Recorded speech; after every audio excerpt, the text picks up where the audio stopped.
picture shows the part of the building of USSR embassy, and my supervisors. On the left is Comrade Mehdi, an Indian communist, and on the right, Comrade Mitrokhin, my supervisors in the secret department of research and counter-propaganda. It has nothing to do with either research or counter-propaganda. Most of the activity of that department was to compile huge volume of information on individuals who were instrumental in creating public opinion. Publishers, editors, journalists, actors, educationalists, professors of political science, members of parliament, representatives of business circles. Most of these people were divided roughly in two groups. Those who would toe the Soviet foreign policy, they would be promoted to the positions of power through media and public opinion manipulation. Those who refused the Soviet influence in their own country would be character assassinated or executed physically come revolution. Same way as in the small town of Hue in South Vietnam, several thousands of Vietnamese were executed in one night when the city was captured by Viet Cong for only 2 days. And American CIA could never figure out how could possibly communists know each individual, where he lives, where to get him, and would be arrested in one night, basically in some 4 hours before dawn, put on a van, taken out of the city limits and shot. The answer is very simple. Long before communists occupied the city, there was extensive network of informers, local Vietnamese citizens, who knew absolutely everything about people who are instrumental in public opinion, including barbers and taxi drivers. Everyone who was sympathetic to the United States was executed. Same thing was done under the guidance of the Soviet embassy in Hanoi, and same thing I was doing in New Delhi. To my horror, I discovered that in the files where people were doomed to execution, there were names of pro-Soviet journalists with whom I was personally friendly. Pro-Soviet? Yes. They were idealistically minded leftists who made several visits to USSR, and yet the KGB decided that come revolution or drastic changes in political structure of India, they will have to go. Why is that? Because they know too much. Simply because, you see, the useful idiots, the leftists who are idealistically believing in the beauty of Soviet socialist or communist or whatever system, when they get disillusioned, they become the worst enemies. That's why my KGB instructors specifically made a point, never bother with leftists. Forget about these political prostitutes. Aim higher. This was my instruction. Try to get into large circulation, established conservative media. Rich, filthy rich movie makers, intellectuals, so-called academic circles. Cynical, egocentric people who can look into your eyes with angelic expression and tell you a lie. These are the most recruitable people, people who lack moral principles, who are either too greedy or too suffer from self-importance. They feel that they matter a lot. These are the people who KGB wanted very much to recruit.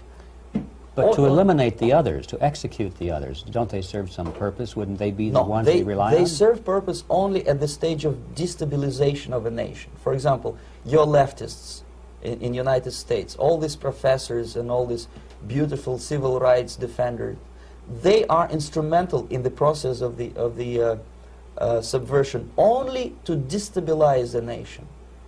When their job is completed, they are not needed anymore. They know too much.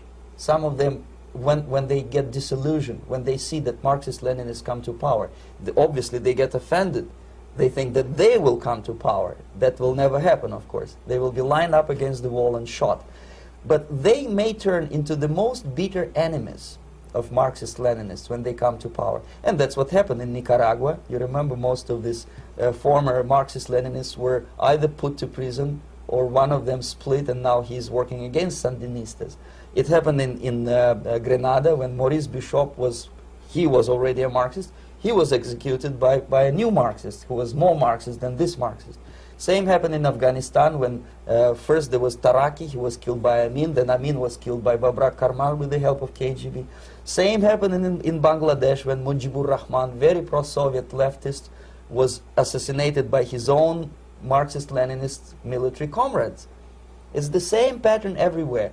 The moment they serve their purpose, all the useful idiots are either be executed entirely, all the idealistically minded Marxists, or exiled or put in prisons, like in Cuba. Many former Marxists are in Cuba, in prison. So most of the Indians who were cooperating with the Soviets, especially with our Department of Information of the USSR Embassy, were listed for execution.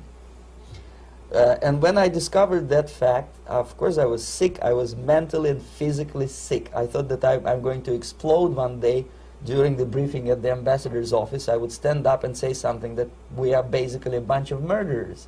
That's what we are. It has nothing to do with friendship and understanding between the nation and blah, blah, blah. We are murderers. We behave as a bunch of thugs in a country which is hospitable to us, a country which with ancient traditions.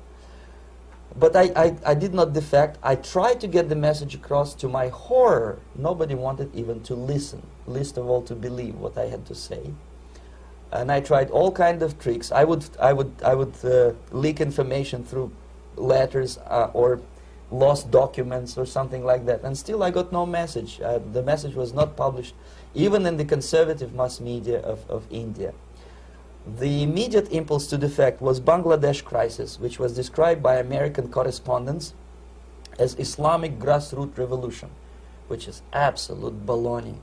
There was nothing to do with Islam, and there was no grassroots revolution. Actually, there are no grassroots revolutions, period. Any revolution is a byproduct of a highly organized group of conscientious and professional organizers, but has nothing to do with grassroots. In Bangladesh, it was nothing with grassroots. Most of the Awami League party members, Awami League means People's Party, were trained in Moscow in the High Party School. Most of the Mukti Fauj leaders, Mukti Fauj in Bengali means People's Army, same as SWAPO and all kind of liberation armies all over the world, the same bunch of useful idiots. They were trained at Lumumba University and various centers of the KGB in Simferopol, in Crimea, and in Tashkent. So when I saw that Indian territory is being used as a jumping board to destroy East Pakistan, I saw myself thousands of so-called students traveling through India to East Pakistan, through the territory of India, and Indian government pretended not to see what's going on. They knew perfectly well, the Indian police knew it, the intelligence department of the Indian government knew it, the KGB of course knew it, and the CIA knew it. That was most infuriating, because when I defected and I explained to the CIA debriefers they should watch out because East Pakistan is going to erupt any moment, they said I was reading too many James Bond novels. Anyway, so East Pakistan was doomed. One of my colleagues in the Soviet consulate in Calcutta, when he was dead drunk, he ventured into the basement to relieve himself, and he found big boxes which said printed matter to Dhaka University. Dhaka is the capital of East Pakistan.